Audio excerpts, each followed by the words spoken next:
तो सभी से हाथ जोड़ के प्रार्थना करता हूँ, निवेदन करता हूँ, अपनी माँ बहन बेटियों से अगर प्यार करते हो तो ये वीडियो को जरूर देखना। हरियाणा की रहने वाली मनीषा, इसका मर्डर कर दिया है। गरीब बेदर्द दर्द इसके साथ रेप किया है और उसको इतनी बेरहम से इसका मदद किया है। पुलिस प्रशासन ने भी कुछ मदद नहीं की। सभी से हाथ जोड़ के निवेदन है, इस वीडियो को ज़्यादा से ज़्यादा सब जगह मीडिया पे, मतलब मीडिया, इस वीडियो को सभी लोगों से हाथ जोड़ के निवेदन है कि इस वीडियो को आगे तक ले जाएं, मोदी तक ले आए। तो हमारी पुलिस प्रशासन पता नहीं क्या करती है। तो ये आगे की एक छोटी सी 5-6 मिनट की क्लिप है, तो इस क्लिप को सुने। एक लड़की जो कि सुबह 11 बजे अपने घर वालों को कहती है कि आज मुझे कॉलेज में एडमिशन के लिए जाना है। इतना कह करके वह सुबह 11 बजे अपने घर से निकलती है कॉलेज के लिए, लेकिन शाम हो जाती है। वही जो ये पूरी सच्ची घटना है, यह घटना हरियाणा राज्य के भिवानी जिले की है। भिवानी जिले का एक थाना लगता है लोहारू थाना, और लोहारू थाने का एक गांव है ढाणी लक्ष्मण गांव। इस गांव के रहने वाले संजय, जो कि लोहारू में एक प्राइवेट कंपनी में काम करते हैं। शाम लगभग 6:24 पर उनके मोबाइल पर घंटी बजती है। फोन उनके घर से किया गया था, घर वालों ने किया था। जैसे ही संजय फोन उठाते हैं, सामने से एक आवाज आती है। आवाज में इस तरीके से लग रहा था जैसे किसी चीज की बहुत बड़ा परिवार पे कोई ऐसी घटना बीती हो। उस तरीके से आवाज आती है और सामने से कहा जाता है कि हमारी जो बेटी मनीषा है वह अभी तक घर नहीं लौटी है। संजय पूछते हैं कहाँ गई थी, कब गई थी, तो पता लगता है कि मनीषा, जिसकी उम्र लगभग 18 साल है, वह सुबह 11 अगस्त 2025 को सुबह 11 बजे बीएससी नर्सिंग में एडमिशन लेने के लिए कॉलेज गई हुई थी। अब 11 अगस्त को सुबह 11 बजे वह लड़की गई है, लेकिन शाम का 6 बज चुका है। लड़की अभी तक घर लौट करके नहीं आई है, जबकि मुश्किल से घर और कॉलेज के बीच में कुछ कदमों का फासला था। लड़की घर नहीं आई थी। पिताजी तुरंत वहां से लोहारों से अपना बस पकड़ते हैं। बस पकड़ करके लक्ष्मण ढाड़ी गांव पहुंचते हैं और वहां तुरंत वह 112 नंबर पर पुलिस को सूचना देते हैं। ग्रामीणों के साथ आसपास के इलाके में खोजबीन की जाती है। 112 नंबर पर जब पुलिस फोन उठाती है, तो पुलिस को जब यह पूरी बात बताई जाती है, तो पुलिस कहती है कि एक काम कीजिए, आप लोग तुरंत थाने आइए और वहां पर बातचीत होगी। जबकि यहां पर जो 112 नंबर की ईवीआर टीम होती है, उसका यह रिस्पांस गलत होता है। ईवीआर टीम को तुरंत मौके वारदात पर पहुंचना होता है, लेकिन पुलिस वहां पर पहुंचती नहीं है। वो उस व्यक्ति को ही थाने बुलाती है। संजय अपने परिवार के साथ थाने पहुंचते हैं, तो वहां पर जो थाने में बैठे हुए लोग थे, यह लोग अजीब तरीके से व्यवहार करते हैं। संजय से कहते हैं, तुम्हारी बेटी कितने साल की थी, क्या नाम था? ये सब सारी चीजें जब कंफर्म होती हैं, तो उम्र को देखते हुए जो थाने के जो एसएओ हैं वह कहते हैं कि भाई साहब, तुम्हारी लड़की जवान हो चुकी थी, हो सकता है किसी लड़के के साथ फरार हो गई होगी, 2-3 दिन में लौटकर चली आएगी। अब उस बाप के कलेजे पर सोचिए क्या बीतती होगी, जो अपनी बेटी के बारे में ऐसी बातें एक पुलिस अधिकारी के मुंह से सुन रहा हो। बाप फिर भी पुलिस को रिक्वेस्ट करता है कि आप कोशिश कीजिए मेरी बेटी को खोजने में। पुलिस अगले दिन कुछ तत्पर होती है, लेकिन जिस तरीके से रिस्पांस करना चाहिए था वैसा कुछ भी नहीं होता है। इसी बीच 2 दिन का समय बीत जाता है। 13 अगस्त 2025 की तारीख आ जाती है। गांव का एक किसान था।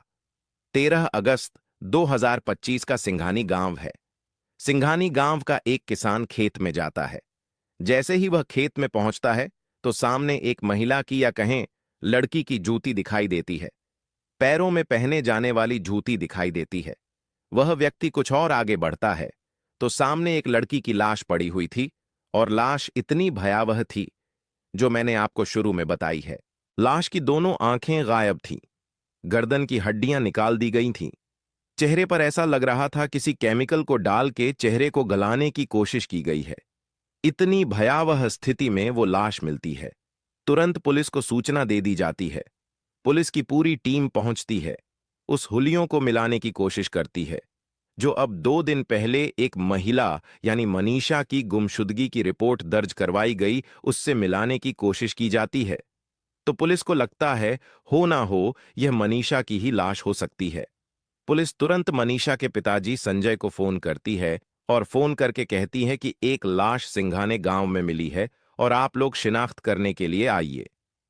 संजय पूरे परिवार के साथ उस सिंघानी गांव पहुंचते हैं।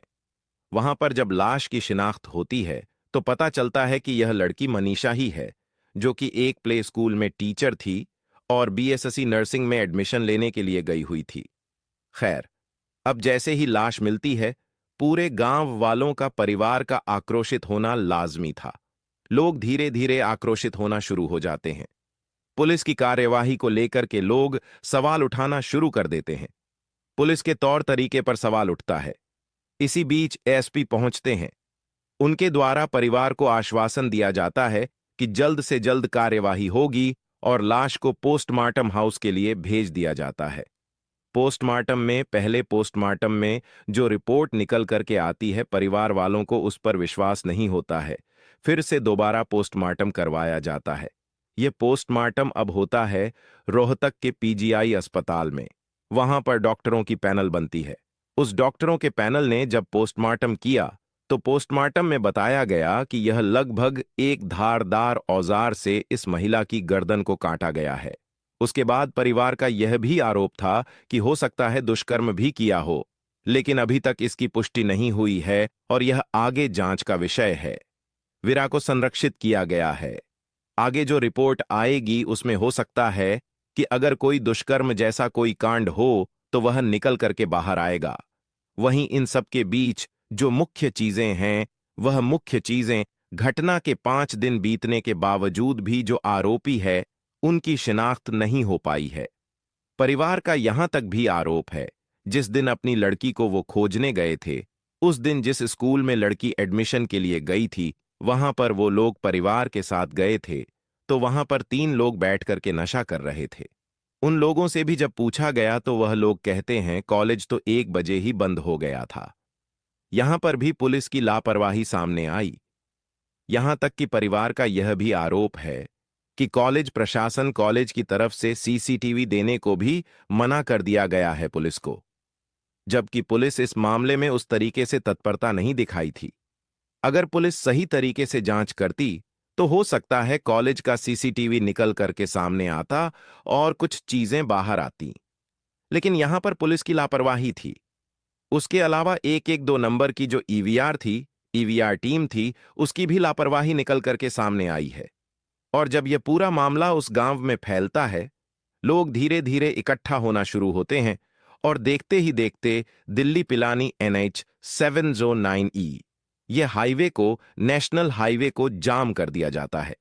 अब जैसे ही नेशनल हाईवे जाम होता है और सबने इसके घर वालों ने पुलिस थाने में जाके इसकी पुलिस को बोला कि हमारी बेटी सुबह की गई है, 11 बजे की शाम हो गई है, तो अभी तक घर नहीं आई। तो पुलिस भी कहती है किसी के साथ भाग गई होगी। तो उस बात पर क्या बीती होगी आपकी भी।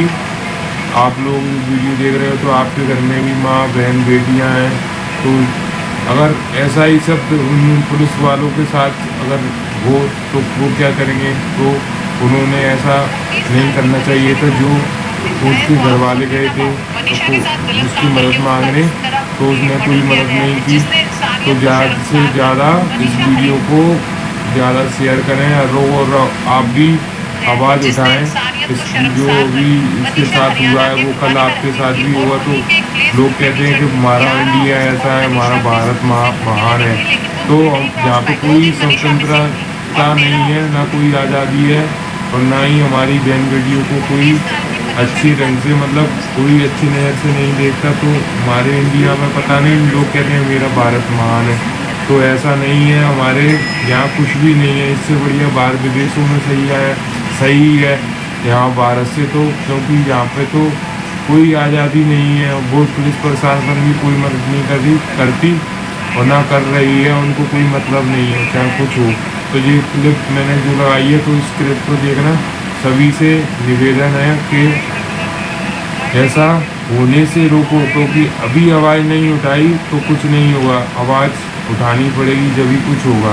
आपके घर भी, मेरे घर में भी माँ बहन बेटियाँ हैं, तो इनको भी जीने का पूरी तरह जीने का हक है। हमको हक है तो इनको भी जीने का हक है।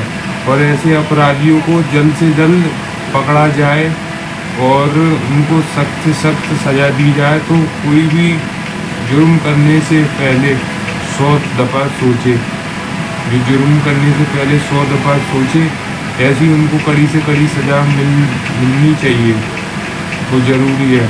नहीं तो क्राइम तो बहुत हो रहा है, लेकिन शासन प्रशासन पता नहीं क्या कर रही है। क्राइम तो बहुत हो रहा है, कहीं कहीं कुछ नई नई खबरें आती रहती हैं, कहीं कुछ हो रहा है, कहीं कुछ हो रहा है, कहीं कहाँ पे कोई दुर्घटना घट रही है, कहीं कुछ।